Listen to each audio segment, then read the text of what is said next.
안양에 가면 샘병원이라고 있습니다. 개원한 지 50년이 된 큰 대형 병원인데 대학병원 이상으로 규모가 큽니다. 처음에는 작은 의원으로 시작되었는데 하나님이 복을 주셨고 또 그 두 의사 부부신데 신실하게 또 섬겼기 때문에 어마어마하게 큰 병원을 이루었습니다. 그래서 안양 샘병원도 있고 또 샘여성병원도 있고 또 군포에 또 지샘병원도 있고 다 대학병원급의 병원들인데 지난 목요일 날 50주년 설립 기념 예배를 드려서 저녁에 거기에 참석했었는데 제가 느낀 그 느낌은 뭐였냐면 교회보다 더 교회 같은 병원이더라. 기독병원, 선교병원을 지향하면서 이제까지 왔고요. 또 선교사님이나 여러 어려운 분들을 정말 도와주는 아주 좋은 병원입니다. 특히 이제 그 병원은 호스피스 병동이 잘 준비되어서 정말 이제 말기암 환자들을 마지막까지 하나님의 사랑과 은혜 가운데 돌아보고 정말 평안하게 하나님 곁으로 갈 수 있도록 돕는 그런 역할은 참 좋은 병원이더라고요. 근데 제가 이제 기념식 같이 예배를 드리면서 참 교회보다 더 교회 같은 병원이구나. 그래서 이제 친구 목사님한테 이제 그런 얘기를 했었는데 거기 이제 이 병원장들이 앞에 이제 이렇게 쭉 앉아 계시는데 그 얼굴을 보는데 왜 이렇게 순박해 보이는지 몰라요. 아, 진짜 이분들이 의사가 많고 원장이 많나. 그러면서 순간적으로 제게 탁 느껴졌던 건 뭐냐면 온유한 자가 복이 있나니 땅을 기업으로 얻을 것이라. 아, 저분들을 향해서 주시는 말씀이구나. 그런 생각이 들었어요. 온유한 자가 복이 있나니 땅을 기업으로 얻을 것이라. 근데 거기 이제 이사장님부터 시작해서 모든 분들이 나와서 이렇게 이제 이렇게 순서를 하는데 꼭 처음 나와서 하는 인사가 있는데 그 인사가 뭐였냐면 사랑합니다. 사랑합니다 였어요. 그 병원에 환자가 내원을 하면 인사를 하는데 사랑합니다라고 인사를 한다는 거예요. 제가 그 사랑합니다는 소리를 듣고 새로운 깨달음을 얻었어요. 야, 여러 가지 인사 가운데 사랑합니다. 너무 좋은 거예요. 안녕하세요. 안녕하세요. 저는 보통 많이 이제 여러분 갈 때 감사합니다라는 인사를 많이 하는데 사랑합니다라는 인사가 너무 좋더라고요. 우리 한번 옆에 있는 분들한테 해볼까요? 사랑합니다. 사랑의 마음을 담아서 다시 사랑합니다. 아니, 남자분들 옆에 있는 부인한테 좀 다시 똑바로 좀 해보세요. 다시 사랑합니다. 안 하신 분들이 많으시네. 뭔 수로 사십니까? 우리 교회도 이렇게 만나면 사랑합니다. 그렇게 인사를 했으면 좋겠어요. 사랑합니다. 사랑합니다.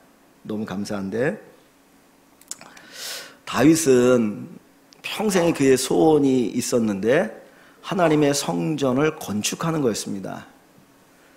그는 왕이 되어지고 하나님의 은혜를 감사했기 때문에 하나님의 성전을 짓고자 하는 것이 평생의 소원이었어요. 그가 이스라엘의 왕이 되어지고 예루살렘을 정복하고 거기를 수도로 삼고 제일 먼저 한 것이 뭐냐면 하나님의 법궤를 예루살렘으로 모셔오는 거였어요. 오랫동안 하나님의 법궤가 방치되어 있었거든요. 그 법궤 안에는 십계명, 하나님의 말씀이 담겨 있는 상자인데 사람들이 다 방치했었는데 이 다윗은 그게 너무 가슴 아파서 그 법궤를 예루살렘으로 모셔옵니다. 그때 너무 기뻐서 우통을 벗고 동실동실 춤을 추죠. 아내 미갈이 그걸 보면서 왕이 돼가지고 저 채통 없이 뭐 하는 짓이냐고 그럴 정도로 그는 그것을 기뻐했습니다. 근데 법궤만 예루살렘에 모셔온 것이 아니라 그게 천막 텐트 안에 있는데 그걸 보면서 가슴이 아픈 거예요. 그 법궤는 하나님이 임재하신다 하는 그 상징적인 것들인데 아니 우리는 좋은 집에 살면서 어떻게 하나님의 법궤는 저 텐트 안에 둘 수 있을까? 그래서 성전을 짓기를 원했고 나단 선지자를 불렀어요. 사실 나에게 하나님의 성전을 짓고자 하는 마음이 있는데 어떻게 생각하십니까? 그 얘기를 들으니까 선지자는 너무너무 좋은 거죠. 어떻게 그런 생각이 있습니까? 당연하죠. 성전을 지어야죠. 하나님 기뻐하실 것입니다. 그리고 돌아갔는데 하나님이 나단 선지자에게 다윗이 성전을 지을 수 없다는 거예요. 왜냐하면 그가 피를 많이 흘렸기 때문이라고 말씀하십니다. 다윗은 이스라엘의 왕이지만 장수였어요. 이스라엘 백성들이 왕을 원할 때에 자기들을 위해서 싸워줄 왕을 원한 거예요. 그러니까 왕은 항상 전쟁이 나면 앞장서 나가서 싸워야 됐습니다. 그러다 보니까 전쟁을 이길 때마다 얼마나 많은 사람들의 피를 흘렸겠습니까? 근데 하나님의 성전이라고 하는 건 전쟁 기념관이 아니잖아요. 이거는 평화의 상징이고 영광의 상징인데 그 성전을 건축하는 자가 피를 많이 흘린 것은 뭔가 어울리지 않았기 때문에 하나님은 다윗, 내가 네 마음은 알지만 네가 성전을 짓는 것은 내가 허락하지 않겠다. 대신에 네 아들 솔로몬이 성전을 짓게 하겠다 그랬어요. 솔로몬은 평화의 왕을 상징합니다. 그래서 하나님은 그 솔로몬에게 성전을 짓게 하시겠다고 했는데 이 다윗이 섭섭한 마음을 가질 수도 있지만 그 마음을 갖지 않고 하나님이 내 아들에게 성전을 건축하게 하시니까 그렇다면 내가 열심히 성전을 건축할 수 있는 그 재물을 모아야 되겠다라고 생각해서 재물을 모았습니다. 그리고 오늘 본문, 우리가 읽은 본문은 이제 솔로몬이 왕이 되어지고 다윗이 죽기 전에 그 재물을 하나님 앞에 드리는 거예요. 주님, 내가 이 성전을 건축할 수 있는 이 재물을 하나님께 드립니다라고 하는 어떻게 보면 봉헌식과 같은 그런 예식이 오늘 본문 가운데 기록되어 있습니다. 그런데 여기에 보면 이 다윗이 그냥 쉽게 말하면 헌금이겠죠. 이 건축 헌금을 드릴 때에 그는 감사의 고백과 감사의 찬양을 담아서 하나님께 드리고 있습니다. 13절 말씀을 보면 우리 하나님이여 이제 우리가 주께 감사하며 주의 영화로운 이름을 찬양하나이다. 감사와 찬양 가운데 예물을 드리게 됩니다. 근데 다윗이 드린 그 예물이 얼마가 되느냐? 자, 여러분 4절 한번 보십시오. 읽지 않았지만 29장 4절입니다. 다윗이 자기가 개인적으로 드리는 예물인데 3절부터 읽을게요. 성전을 위하여 준비한 이 모든 것 외에도 아마 앞에 이전에 여러 가지 많은 것들을 다윗이 준비했어요. 그것 외에도 내 마음이 내 하나님의 성전을 사모함으로 내가 사유한 내 개인적인 재산이죠. 내 개인적인 재산 금은으로 내 하나님의 성전을 위하여 드렸노니 곧 오빌은 최고의 금이 나오는 곳이에요. 오빌의 금 3,000달란트와 수는 7,000달란트와 모든 성전 벽에 입히며 그랬어요. 자, 보면 다윗이 하나님께 드리는 그 예물이 얼마나 되느냐면 금이 몇 달란트라고요?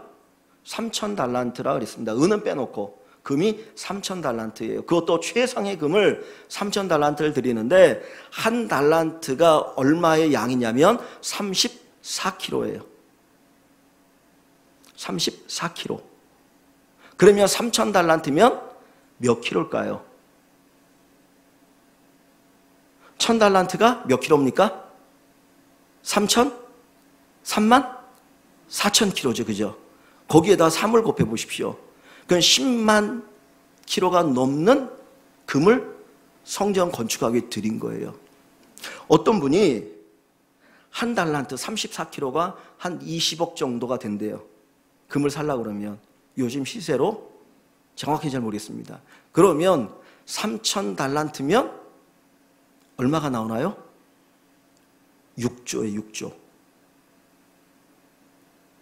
이 다윗은 평생 6조나 되는 재물을 모았습니다. 그리고 그것을 하나님의 성전을 건축하는데 기꺼이 내어놓은 거예요. 근데 다윗이 3,000달란트를 드렸고 이스라엘 백성들 다 모으니까 7,000달란트가 돼요. 그러니까 10,000달란트가 넘는 금, 그리고 그 외에 많은 것을 가지고 성전을 건축하거든요. 그럼 그 성전이 얼마나 화려할까요? 얼마나 웅장하겠습니까? 그래서 그 당시에 솔로몬 이후의 사람들은 예루살렘의 성전을 보는 것이 영광이었다 그래요. 저는 그냥 이렇게 이제 컴퓨터로 사진을 보면 쾰런 성당, 이탈리아의 여러 성당 있는데 얼마나 화려한지 몰라요. 근데 그것들도 이 솔로몬의 성전, 다윗이 준비한 성전에는 비교가 되지 않아요. 그런데 6조 원이나 되는 어마어마한 헌금을 하나님 앞에 드릴 때에 다윗은 결코 뻐기지 않았습니다. 그는 오히려 감사합니다. 하나님, 내가 이것을 드릴 수 있으니 감사합니다 라고 하는 고백을 가지고 드리고 있다라는 거예요. 우리 사랑하는 성도님들이 11조 예물을 드리고 감사 예물을 드리고 주일헌금들을 드립니다.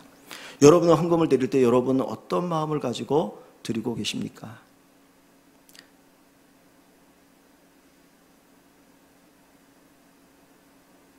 예배 때 들어오시면서 헌금을 넣는데 그 헌금을 넣을 때 그 마음이 어떤 마음이십니까? 교회가 규모가 커지면서 제가 이렇게 다른 교회 주보를 보니까 교회 계좌가 이렇게 적혀 있더라고요. 무슨 은행 뭐 계좌 쫙 해가지고 헌금을 여기다 보내십시오. 뭐 상황이 이제 많이 바뀌니까 그렇게 드리는 경우가 많은데, 그렇게 보낼 때에 얼마나 감사하는 마음을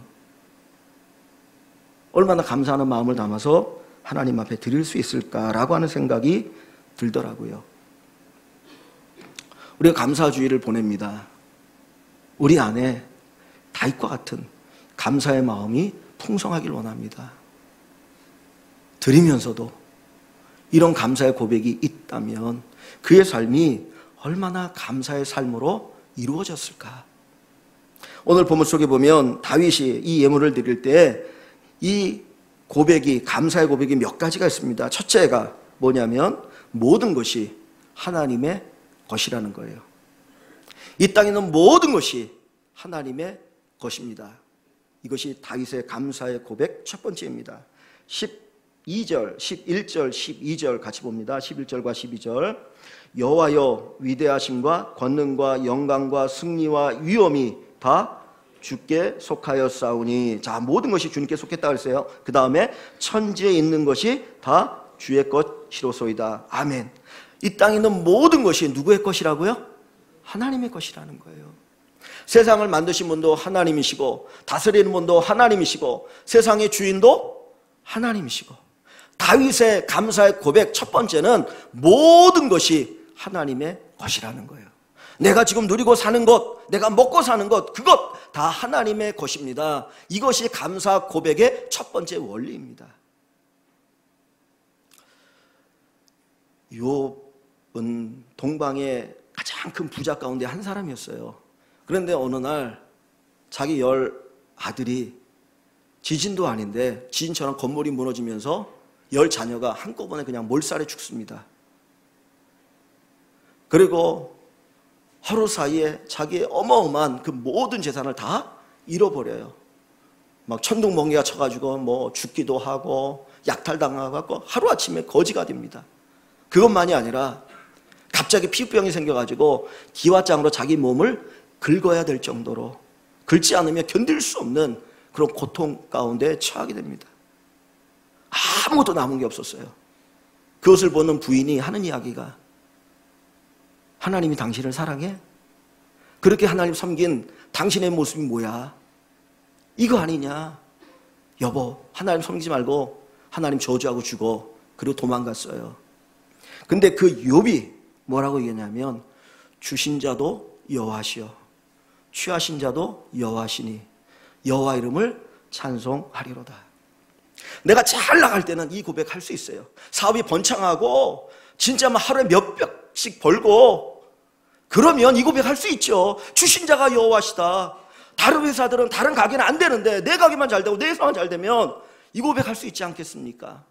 그런데 욥은 다 잃어버렸을 때에도, 빈털터리가 됐을 때에도 주신 자도 여호와시요 취하신 자도 여호와시라고 하는 고백을 합니다. 다윗이 이 어마어마한 제물을 하나님께 드리는데 이게 그냥 생긴 게 아니잖아요. 그냥 책상에 앉아가지고 쌓인 몇 번 하니까 이 제물이 생긴 게 아니고요. 다윗은 끊임없이 전쟁을 했어야 합니다.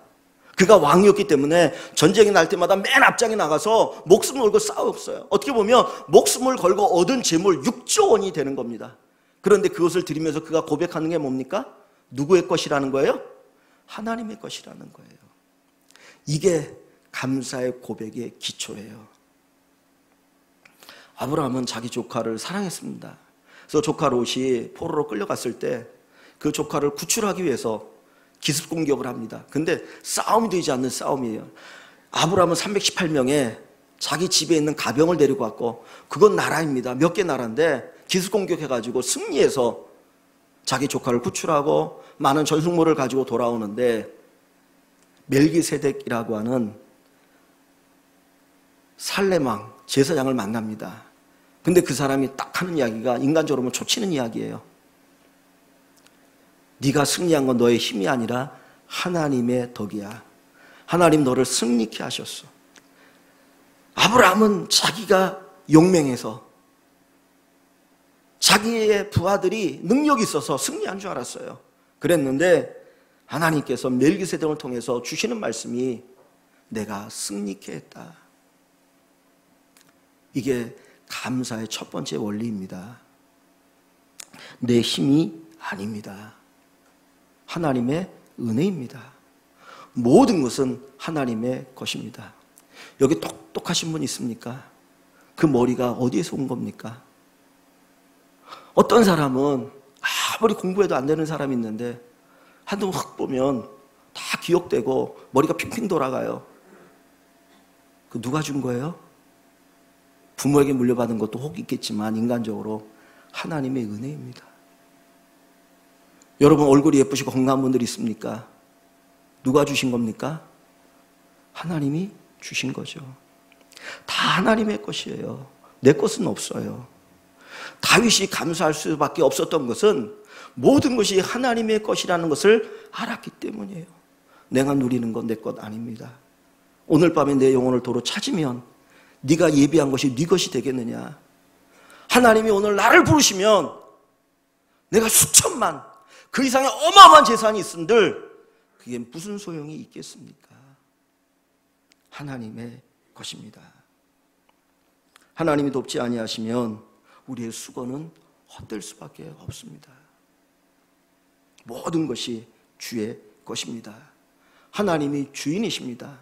이 고백이 우리 모든 성도들에게 있음으로 말미암아 감사가 넘치는 귀한 축복이 있기를 주의 이름으로 간절히 축원합니다.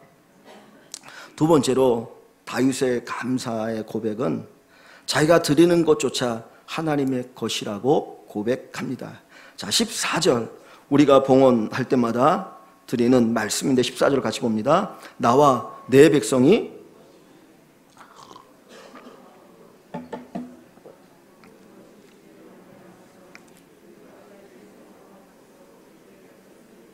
아멘. 모든 것이 주께로 말미암아 싸우니 우리가 누구에게 받은 거예요? 주의 손에서 받은 것으로, 내가 번 것으로, 내가 만든 것으로, 내가 열심히 노력해서 얻은 것으로 라고 이야기하지 않고 주의 손에서 받은 것으로 드렸다는 거예요. 다윗이 드리는 그것 내 것이 아니라 주님이 주신 것을 드립니다 라고 고백하고 있는 겁니다. 여기 12절 말씀에 보면 부와 귀, 지금 다윗이 누리는 그 부, 귀, 그것이 누구로부터 온다고 말하고 있어요? 주께로부터 온다는 거예요. 내가 지금 누리는 이 부귀가 주님으로부터 내게 왔어. 내가 주님께 그것을 드립니다. 사람을 크게 하심과 강하게 하심이 주의 손에 있습니다. 내가 왕이 되어진 것 하나님의 은혜입니다. 원래 다윗은 그의 직업이 뭐였습니까? 뭐였죠? 목동이었죠. 목동. 목자는 피곤한 직업이에요. 목자는 힘든 직업이거든요. 천한 직업이에요. 그런데 그 천한 직업인 다윗이 한 나라의 왕이 되어진 거예요. 누구에 의해서? 하나님에 의해서. 그래서 그가 드리는 모든 것이 하나님의 것입니다라고 고백하게 되는 겁니다. 내 것을 드리는 게 아닙니다. 하나님의 것을 드리는 것이고 하나님이 주신 것을 드리는 것입니다. 아브라함이 멜기세덱을 만나고 이 승리를 주신 분이 하나님이라고 이야기할 때 그가 어떤 행동을 합니까? 10의 1을 띄어서 드리죠. 목숨 걸고 싸워서 얻은 그 전성물 가운데 10분의 1을 하나님께 드려요. 11조의 기원이 여기에서 나오는 거예요. 하나님이 내게 주셨습니다라고 하는 고백이 11조인 거예요. 내가 누리고 사는 모든 것이 하나님의 것입니다. 하나님이 주셨습니다. 그러니 내가 이제 하나님 앞에 그것을 드리겠습니다가 11조예요. 하나님으로 인정하고 고백하는 건 11조입니다. 저는 우리 교회 성도들이 헌금 이야기하고 돈 이야기하면 싫어하지만은 정말 11조금을 제대로 할 수 있는 분들이 되기를 바랍니다. 어쩔 땐 가슴이 아파요. 왜 그 고백을 못할까? 믿음이 있다면 왜 그 고백을 못할까? 내 것 드리는 게 아니에요. 하나님이 주신 것을 드리는 겁니다.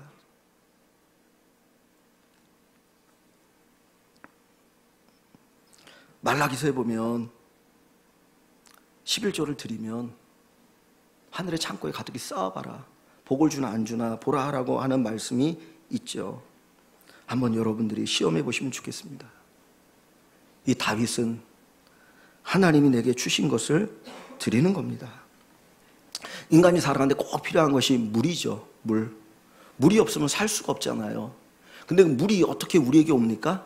하늘에서 비로 물이 오죠. 그건 그 물을 통해서 이제 산천초목이 자라고 모든 만물이 살아갑니다. 그런데 그 물이 꼭 필요하다고 해서 우리가 가다 놓을 수는 없어요. 어떻게 됩니까? 다시 물을 하늘로 올려보내야 돼요. 그 수증기로 쭉 올라가는 거예요. 그러면 하늘에 수증기로 올라간 그 물이 언젠가나 다시 또 필요할 때 내려오잖아요. 그러면 또 다시 그 물을 가지고 온 만물이 살아가는 거예요. 그런데 물이 우리에게 필요하니까 물이 만약에 못 올라가게 딱 막았다. 강이고 바다가 다 수증기로 못 올라가 막았다. 그럼 어떻게 되겠습니까? 살 수 있나요? 못 사나요? 살 수가 없어요. 올라가야 다시 내려와서 사는 겁니다. 이것이 바로 하나님이 이끄시는 인생의 진리예요. 그냥 자연은 자연으로 끝나는 것이 아니라 하나님이 영적인 진리를 우리에게 가르쳐 줍니다. 하나님께 우리가 받아서 그것을 가지고 하나님 앞에 다시 드리면 하나님 더 풍성하게 우리를 위하여 채워주신다는 거예요. 이것이 다윗의 아름다운 믿음의 고백입니다. 내 것을 드림이 아니라 하나님이 내게 주신 것들, 그것을 드리는 그 믿음의 귀한 은혜 역사가 있기를 주의 이름으로 간절히 축원합니다. 세 번째, 이 다윗은 하나님 앞에 이 귀한 것들을 드릴 때에 감사의 고백을 드리는데 그 고백 세 번째는 뭐냐면 즐거운 마음으로 하나님께 드린다라고 고백합니다. 17절, 우리 17절 말씀 같이 봅니다. 17절.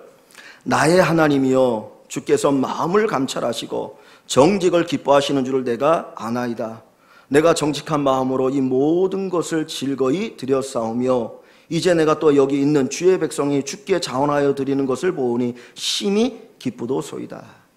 나의 하나님이여 주께서 마음을 감찰하시고 정직을 기뻐하시는 줄 내가 아나이다. 이 말이 뭡니까? 하나님 지금 내 마음 아시지 않습니까? 그런 거예요. 나 거짓말 아니에요. 나 진짜예요. 나 진짜 진실된 마음을 가지고 제가 이 얘기를 합니다. 그러면 뭐라고 말합니까?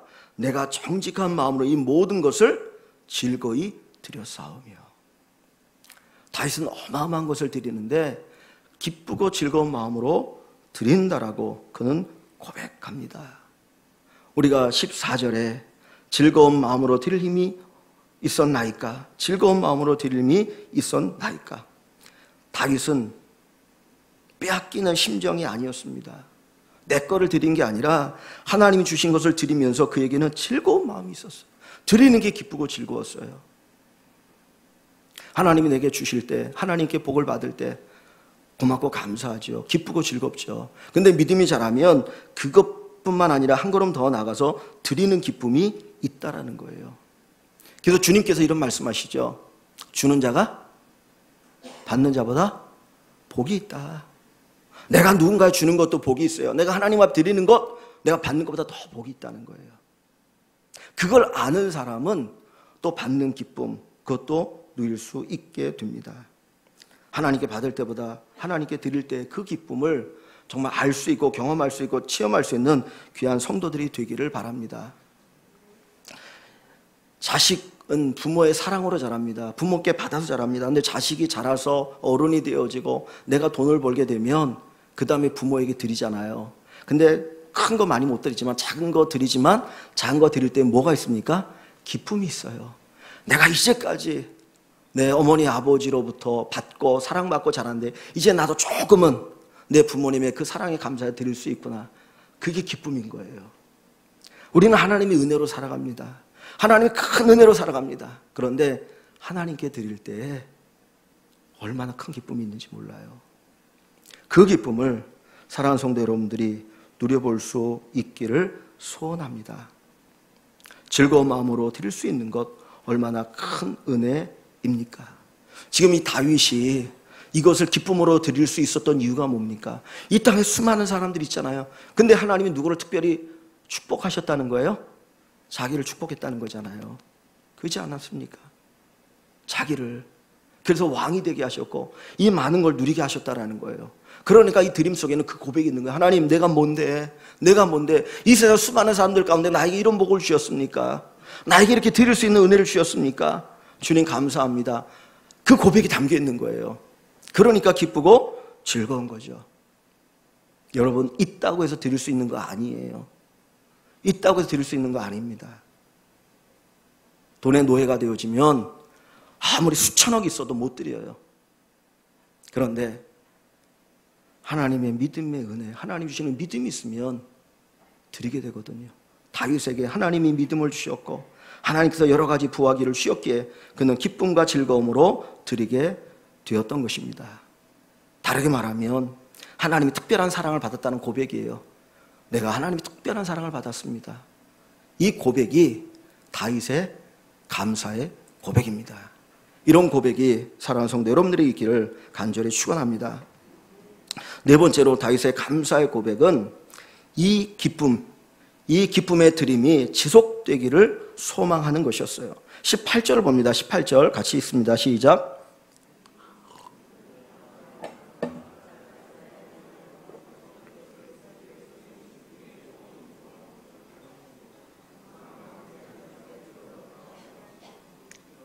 아멘.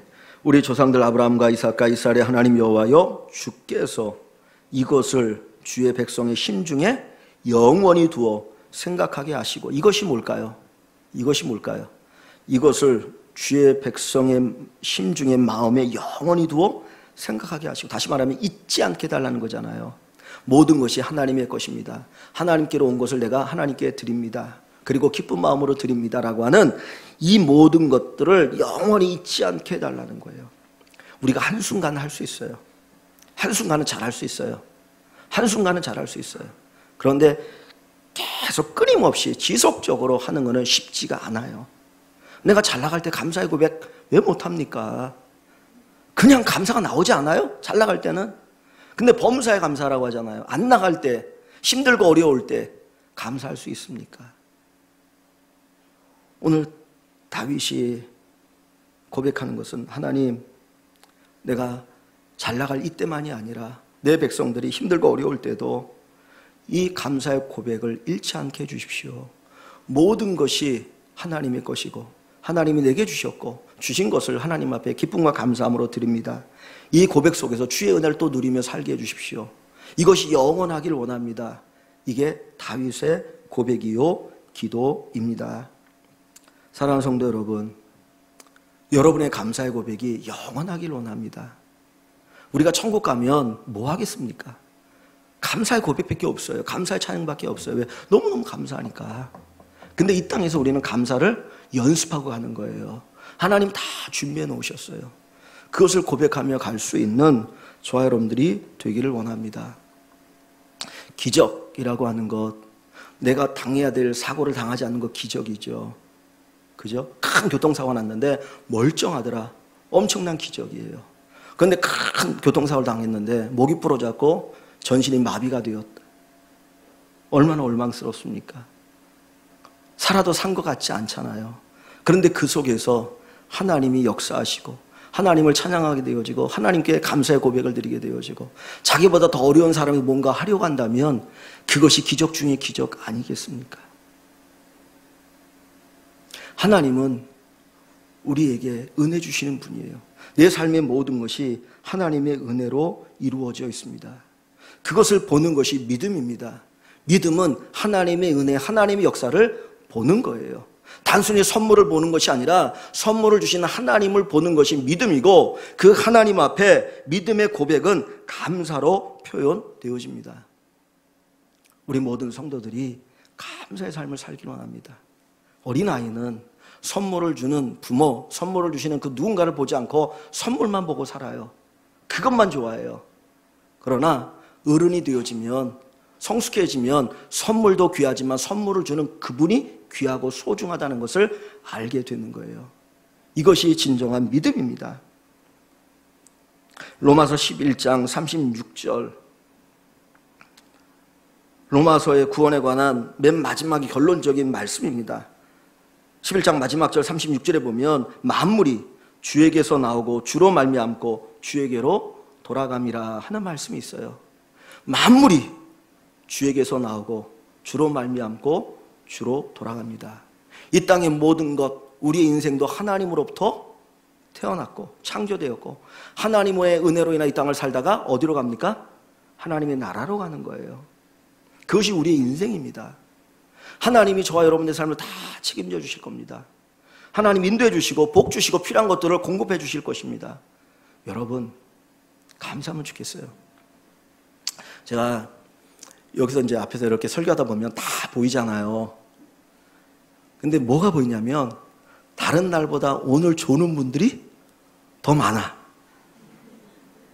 제가 설교를 못해서 조는 것도 있겠지만 다른 날보다 제가 좀 더 악을 쓰는 것 같은데 조는 이유가 뭔지 아세요? 여러분 추울까 봐 제가 따뜻하게 틀어놨어요. 그랬더니 꿈속에서 주님 만나려고. 여러분 좋은 환경이 항상 우리에게 좋은 건 아니에요. 믿으십시오. 좋은 환경이 내 육체적으로 좋은 것이 항상 나에게 유익되는 건 아니에요. 제가 어느 순간에 그런 걸 많이 느끼냐면 우리가 교회를 짓고 난 후에 여러분의 신앙과 내 신앙을 비교해 보니까 너무 나태해져 있다는 거예요. 이 건물이 우리의 신앙을 가리키는 건 아니거든요. 이스라엘 백성들이 성전을 지어놓고 솔로몬이 성전을 지어놓고 그걸 보면서 마치 그 성전이 자기의 믿음으로 봤어. 그러다가 망했거든요. 여러분 감사는요 환경 조건에 의한 게 아니에요. 왜 하나님 우리를 사랑하는데 왜 그 어려움 가운데 두십니까?